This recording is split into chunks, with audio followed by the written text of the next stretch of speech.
Programang ito ay rated SPG, striktong patnubay at gabay ng magulang ang kailangan. Sa pagsaksak ni Olga kay Marites ay akala niya ay tagumpay na siya dahil walang makakapagturo sa kanya.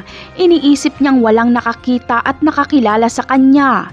Pero dito siya nagkakamali dahil nakita at namukaan siya ni Senyor Pakundo. Nandoon din kasi si Senyor Pakundo dahil sinamahan niya si Tinding. Bagamat nakita niya nakamukha ng kapatid ni Ramon ang sumaksak kay Marites, pero hindi siya sigurado dahil bihis mahirap ito. Samantala, alang-alang kay Tinding ay tutulong si Senyor Pakundo na makamit ang hustisya at mahuli ang sumaksak kay Marites.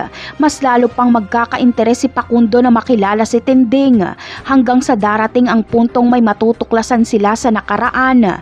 Makikita kasi ni Senyor Pakundo ang lumang larawan ni Tinding at maaalala niya ang mukha nito. Ang trabaho ni Tinding noon ay dancer sa isang bar sa Quiapo. Naging customer si Senyor Pakundo sa bar na yon at nakursonadahan niya si Tinding hanggang sa nagkaroon sila ng relasyon.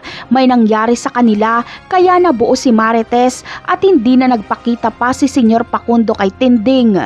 Kaya mag-isang itinaguyod ni Tinding si Marites. Sa tingin nyo, si Senyor Pakundo na kaya ang tatay ni Marites? Kung ganon ay si Marites ang tunay na tagapagmana ng mga kabalyero. Pero paano naman si Catherine na apo ni Senyor Pakundo na inasawa ni David? Malamang ay ang tatay ni Catherine na si Juancho ay anak ni Senyora Bettina sa pagkadalaga at hindi si Senyor Pakundo ang ama. Inako na lang siya ni Pakundo bilang anak, kaya hindi magkaano-ano si Catherine at David. Pero ang palaisipan pa sa ngayon ay kung sino ang nanay ni Catherine. Yan ang aabangan natin sa mga susunod na episode. Paalam!